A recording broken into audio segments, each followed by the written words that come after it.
And personal news-wise, I finally watched Zone of Interest last night. I watched Zone of Interest last night, and oh my God, what a harrowing experience. It was like, it reminded me of the Safdie brothers' Uncut Gems a little bit, as far as like, or not Uncut Gems, actually, the other one that they did. The other movie. For one reason and one reason only. Hold on, I'm going to explain it to you. Good Times. Yeah, Good Time. Good Time is wall-to-wall anxiety-inducing. Okay? Not Uncut Gems, but Good Time is wall-to-wall anxiety-inducing. There's not a moment when you're watching Good Time where you're like, oh, I can have a breather here. There's not like a moment of self-reflection, a moment to just be like, okay, I'm good. Like, things are finally looking up. And honestly, that is exactly how I felt, but this time with sheer disgust and just discomfort. Zone of Interest does a phenomenal job with sound in a way that I don't really understand, in a way that I haven't really seen before. The fact that, like, the Auschwitz camp is never directly shown, the inside of the Auschwitz camp, these harrowing images of the Holocaust that we've seen 1,000 times over. At this point, it's a bit of a cliche even to make a World War II movie or to make a Holocaust movie. The fact that Jonathan Glazer, when I first found out about Zone of Interest before I watched it, I was like, oh, here we go. Another Holocaust movie. It's probably going to be like fine. It's probably going to be sad. It's probably going to, it's just probably not, it's just going to be the same old, like something that we've seen before. And it was not like that at all. In many ways, it was actually very new and very refreshing and very different. Okay? Jonathan Glazer's movie that basically takes Zone of Interest, the novel, and reorients it, follows the, I mean, here, I'll give you guys like an actual update on it. Like, I mean, I'll give you like a real classic letterbox style. Jonathan Glazer's Zone of Interest is a 2023 historical drama written and directed by Jonathan Glazer, co-produced between the United Kingdom, United States, and Poland. It's loosely based off the 2014 novel by Martin Amis. The film focuses on the life of Auschwitz commandant Rudolf Höss and his wife Hedwig, who live in their family home. The family home happens to be situated right on outside of the outer wall of the Auschwitz camp. And honestly, it was incredible. It was incredible. It was phenomenal. It was harrowing. It was definitely at times a hard watch. But overall, phenomenal movie. I mean, the direction is incredible. The cinematography is incredible. The visual effects are incredible. But the sound design, I think,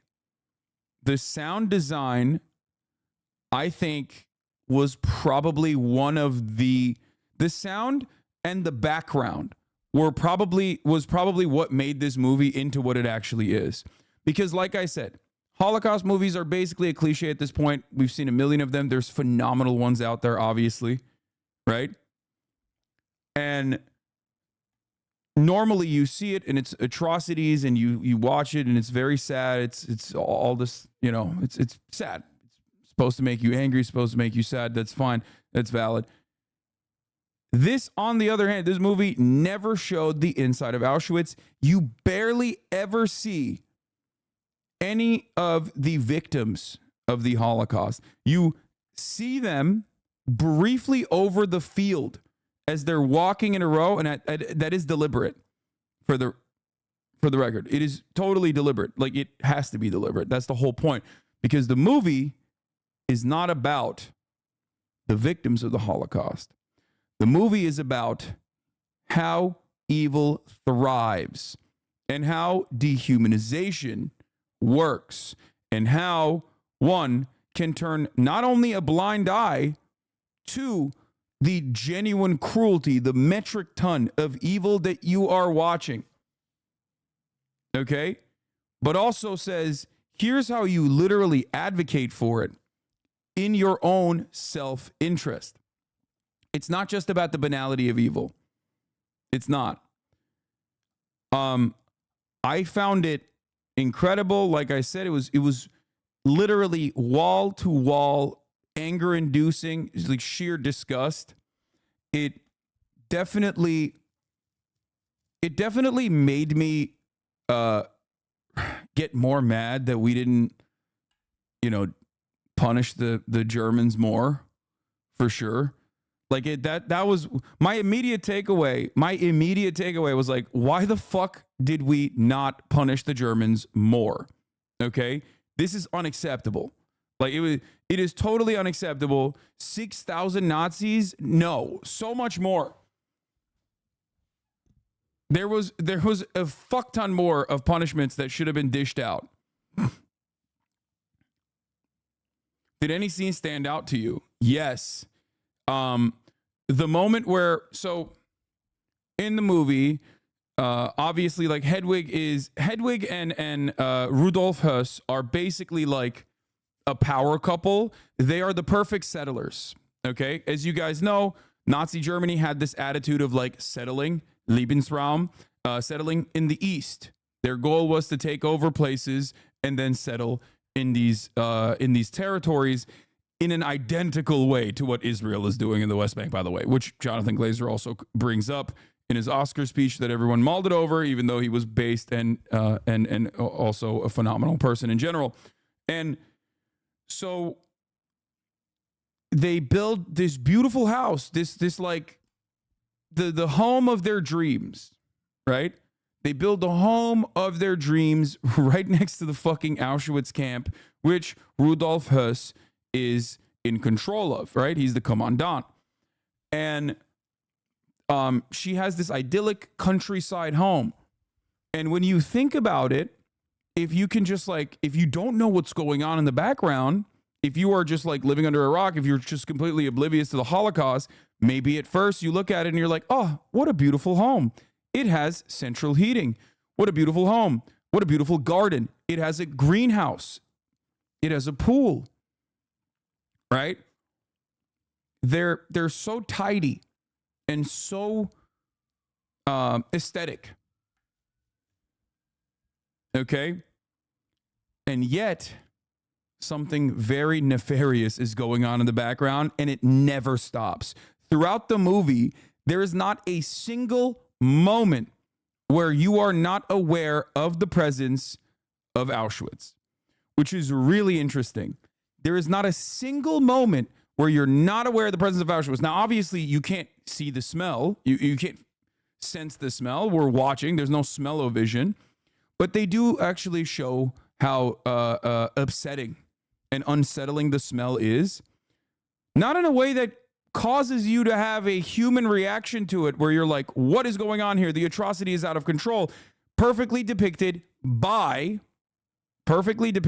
you, by two scenes. One, when the father is fishing and he sees, like, I think it's a human jaw downstream, and he realizes that he's actually currently swimming with his children inside of the downstream of Auschwitz, inside of a river where there are the people that he is killing mercilessly, and their ashes being dumped into the river.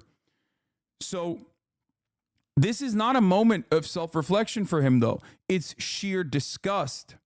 Why does he have sheer disgust? Because he doesn't like the cleanup part of it. And that's really important. And I think Jonathan Glazer showed that very well. It's how, like, the Holocaust actually impacted every sense, like all of the senses of those who perpetrated it. And yet they still had this vision of themselves. They still had this like elevated vision of themselves while simultaneously thinking like, while simultaneously dealing with the impact of it, but as though it was a sheer nuisance. Never consideration for the humanity given to the victims, not even for a single second. This is really important to understand. And I think they do a really, really good job with this. I think Jonathan Glazer does a really good job with this. That was the one instance where it's like, where he's in the water with his little kids, and he realizes that like this is downstream of the fucking camp, and he's like, oh shit, this water is contaminated with the ashes of the Jews that he's literally killing. And then the other moment that's a really good one is the mother. So Hedwig's mother, classic mother-in-law, comes in, notices that this is an idyllic home that Hedwig always dreamed of. And he even says something along the lines of like, wow, you did it. Like you really did the dream. You really followed through. You made something of yourself, right? Mutig. And throughout the couple weeks that she's there, she slowly but surely is discomforted by the routine existence, not discomforted in a way where like she is like, oh, the inhumanity is out of control. Discomforted simply because it's a nuance. Jonathan Glazer actually was interviewed about this. He very perfectly put it. He said, people want to eat meat, but they don't want to go to the butcher shop and live inside of the butcher shop where they see the blood. It's not that they think it's inhumane. It's just that they don't want to deal with having blood on your clothes. They don't want to deal with the smells all the time, right? That's what he said. And that's precisely the case. Like, it is not about like the morality of the Holocaust or how these people, thought that what was going on was immoral, because there's a beautiful moment again where the mother is literally talking about like pointing to the fucking wall of the Auschwitz and going, remember our Jewish neighbor? I wonder if she's there. And the daughter goes, probably. And she goes, I wanted to buy her curtains once she was sent to the fucking camps. And the bitch across the hall from her actually bought those curtains. I really wanted her curtains. Like, it's an afterthought. The humanity of Jewish people is basically a fucking afterthought for them. Right? I used to clean for her. That's what she says. And I really wanted to buy her curtains. Yeah, Hedwig also threatens to kill her servants as well. They're Polish. One of them is suspected to be Jewish and hiding as a Polish person too. I think that's like a little bit of a point where with the black and white moments of the little girl putting apples on the road. But yeah. So the servants were Jewish. They just claimed they're Polish, I guess. They don't openly state that, by the way. With the exception of one, I think Alexandria is a real person. The girl who puts apples down is actually a real person who survived the Holocaust. And Jonathan Glazer said that if he had not featured her in the movie, he would have stopped making the movie, which I totally understand. He was like, I needed like a shining light. No, the girl in the night vision scenes weren't the servants. No, one of the girls is, I think, a servant. They show it.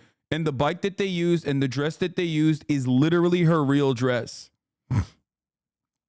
Jonathan Glazer actually talked to her. Her name is Alexandria. And that girl is a real girl. She died while they were making the movie, by the way, from old age, obviously. But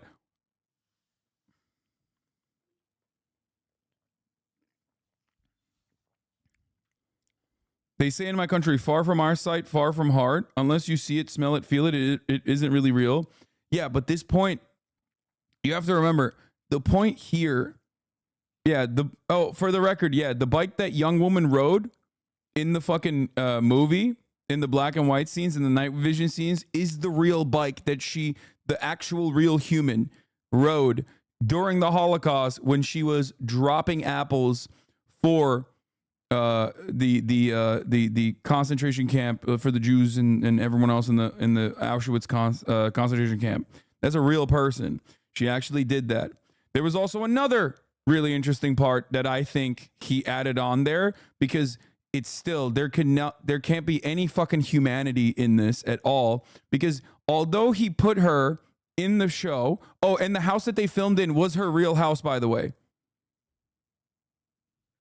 Yeah, it was the house that they filmed it was her real house, like the girl that actually lived there.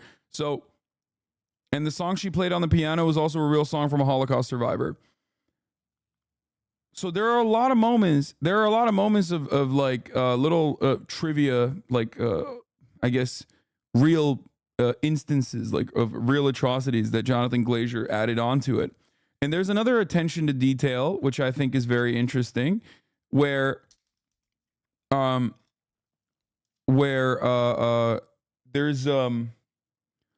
a moment in the end, like towards the end, where one of the little boys, one of the little Höss kids, hears a kerfuffle from the window on the other side of the wall inside of the camp, and they talk about how two prisoners were fighting, and how or rather, like someone stole an apple or something, picked up an apple, and that's why he was getting drowned. Like one of the victims was getting drowned by the fucking Nazis.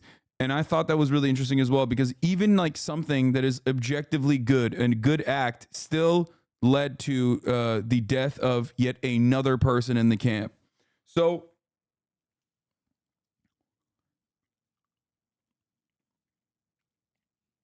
I thought that moment was really powerful, but I felt like it could be interpreted in two ways when the boy says, "Don't do that again."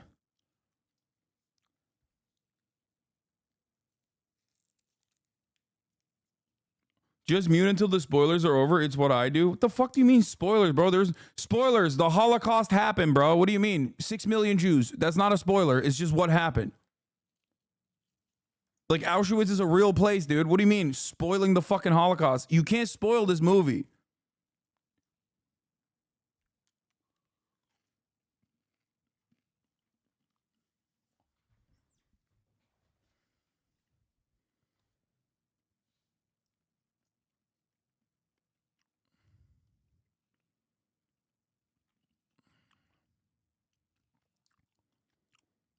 Also, the movie doesn't have anything that occurs in it. There's literally nothing in the movie. As a matter of fact, it's kind of the point that nothing really happens while so much is happening in the background. Nothing is happening in the foreground. Like literally nothing at all. It's just people living their fucking lives. It's like a slice of life. Nazi Germany. It's kind of crazy. But the way that they made it, the way that they made it work is so nutty. Like, dude, there is not a single scene in this fucking movie, I don't think, where you are not aware of the loud background of Auschwitz. Not a single moment goes by where you're like, oh, I forgot that this is a movie about the Holocaust. In the windows, in the background, the furnaces are running all day. Okay? They're running all day. At night, the fires keep up the children. The fires actually keep the grandmother up. There's constantly like a stench.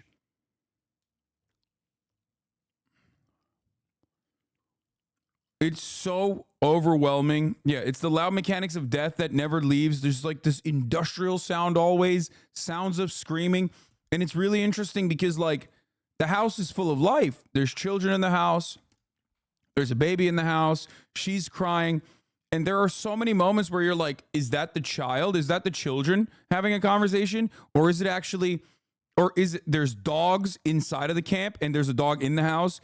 And those sounds blend in with one another so perfectly where you can't tell if the dog that is barking is actually barking at the people inside of the camp, or if the dog that's barking is actually inside of the house.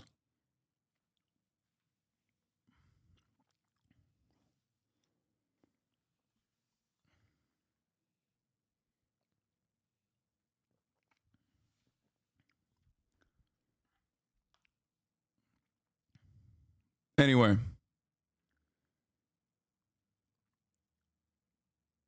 Do you think it was a better depiction than the Holocaust episode of Band of Brothers?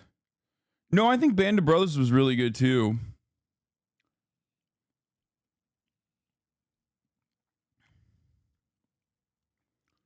There's sort of a plot about how the family is dealing with Rudolf being a big, high up, important Nazi, and they don't get to see him. But the real point is that you're a bad person if you care about the Höss's trifling little lives. Yeah. Dude, this argument that you just made, literally the argument that you just made, I had this exact same conversation with someone else where someone went, punishing Germany hard after World War I is what led to World War II. Destroyed economy, right-wing populists rose to power. Rehabilitative justice also works on a national level. It's about material conditions, just like you always say. Bitch, we rehabilitated the Nazis, though, and we didn't actually rehabilitate them. There was no real denazification that occurred in Germany, okay? That's my point. They should have actually been rehabilitated. West Germany was like, all right, cool. We're still doing the exact same damn thing that we were doing.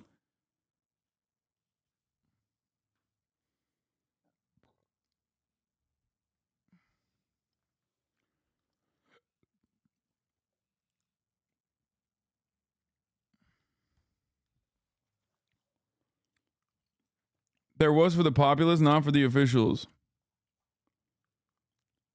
Yeah, the other part that's so crazy is that they're like so fucking up their own assholes that they are literally like, what do you mean we have to leave? There's a moment because like Rudolf Höss is like Hess is being transitioned into like a deputy inspector position, and he's so mad about it because he loves running Auschwitz. Like he fucking loves having command over like all the people at his beck and call. It's very prestigious for him. And I think he also legitimately loves gassing people, like straight up. He loves the logistics of it. He's like very autistically being like, oh, I love gassing Jews, like straight up. Like he's just straight up a savant about gassing Jewish people. Now, why do I say this? Because there's also a literal fucking point where he's sitting towards the end. There's this like banquet. There's this banquet hall, and they're talking about this new operation. They're gonna kill all the Jews in Hungary. They're very excited. Vitesse Rend. Remember, Sebastian Gorka's pappy was a part of it. Collaborators with the Nazi government that outed Jews and like picked them, and were shipping them over to muted. Dude, come on, man. Hungarian Jews being slaughtered in the Holocaust is not a fucking spoiler. It's just a thing. What the fuck? You can't say it's a spoiler for a movie. Anyway, he's more obsessed with the efficiency of the machine of death than anything else. Exactly. Where there's a moment where he's just like, he calls his wife up after this banquet hall, this beautiful banquet hall, which I thought was also very interesting. I really, really liked the care and consideration for the aesthetics of cleanliness on the Nazi front as well, where everything is so organized. Everything is so great. Meanwhile, in the back of my mind, I'm thinking, one, this is like they're operating death camps. And two, they're getting their shit pushed in, right? They're over leveraging, they're overextending, and also simultaneously getting fucking slaughtered. But back home, they're like, no, things are totally fine. Things are totally great. Look at how clean we are, right? Let's throw a banquet. Yeah, Germans are walking their little dogs and shit on the streets. And ultimately, he has this conversation with his wife, and his wife is not even fucking, his wife is like checked out at this point. I feel like his wife was not even interested with him coming back home because they gave him this, the camp again. And there's even a moment where the Nazis are going like, don't worry, he won't put all of your Jews up the chimney. You will have some of them for labor. That's what their attitude was towards him, that he was like too efficient in conducting the final solution, so efficient that like they couldn't get enough labor out of the Jews in the concentration camps. So she's having a conversation with Höss at the end of it, where Haas is like, oh, they're calling the operation like, like Hitler or Himmler is calling the operation like Operation Haas after me. Like, look how wonderful it is. Like, I'm going to kill all of the Hungarian Jews myself personally. And they're very excited. Stop drinking vanilla extract. What? Is there a vanilla extract in this? Also, why? Why should I stop drinking vanilla extract? Why am I responding to dumb fucks in the chat? Anyway, so, oh,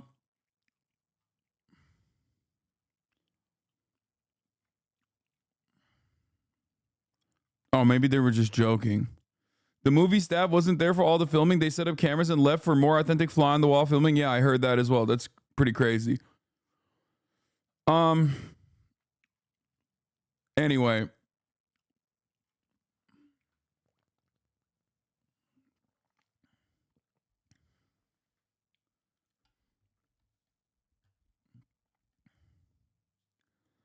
There's history of criticism saying portraying Holocaust antithetical or impossible considering history of propaganda form of entertainment, size of it. This way, the Nazis aren't portrayed in any light but plain as day and fly on the wall. Dude, I think they did such a good job with it. Because they're such like gross little conniving worms. Like they're so fucking indecent. Remember what I talked about with respect to Israel when I said like fascist propaganda requires dehumanization, and that fucking decade of dehumanization ends up making you less human. You become something that's not a human. That's exactly the fucking vibe. Like when you're watching these guys, you're like, oh, like they're so wormy and so gross and so self-interested. And you can tell it's just like, it's all just like little shit. Oh, you fucking clapped the guy who's talking about arsonists and shit? What's happening? Just let him burn it down. What a hypocritical and sheltered suburban take. This is all performative for you and you should feel embarrassed. Glad you're slowly losing viewership to Steve. Who's Steve?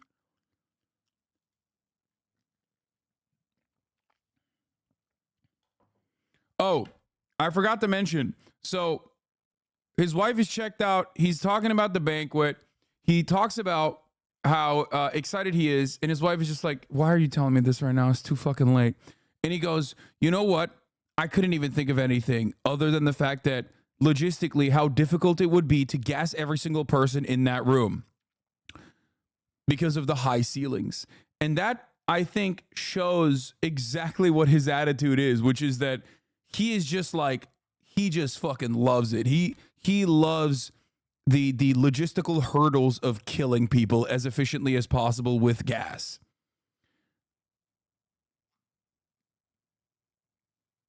Pretty crazy.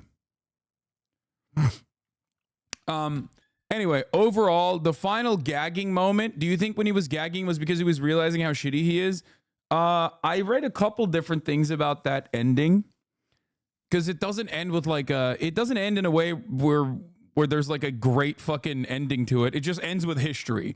Basically, it ends with him walking down the stairs alone. He's in his little shitty apartment, and you see moments where he's going to the doctor, and the doctor's like looking at at what's wrong with him, right? It's like, are you shitting? How many times are you shitting a day? He's like, 2. How do you piss? Urinate. Fine. I think we are supposed to recognize that like the constant environmental challenges that he has created in Auschwitz is I think like literally killing him. That's how I saw it. Like the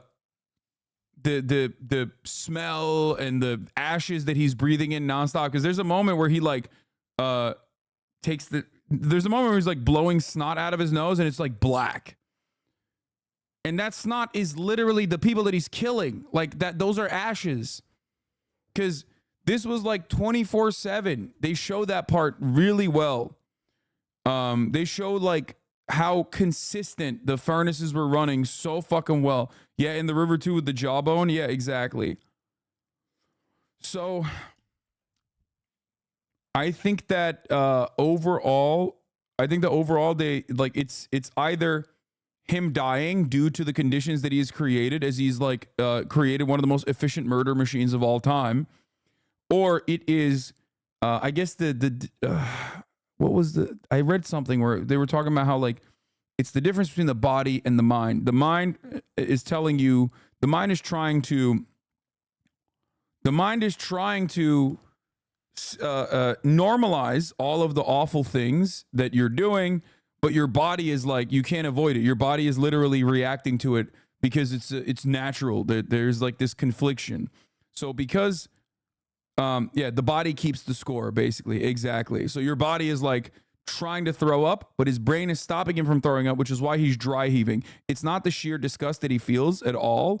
It's that his body feels disgusted. So the body's trying to throw up, but he's actually not able to throw up because he's stopping himself from throwing up because his brain is not disgusted with his actions at all. That is the dichotomy. I think that's that they were trying to present there, with him like dry heaving at the end, and then flash forward, it's just a bunch of like janitors cleaning the Holocaust camps, which is that like they lost. It's the showcase that they lost, and now it's just history.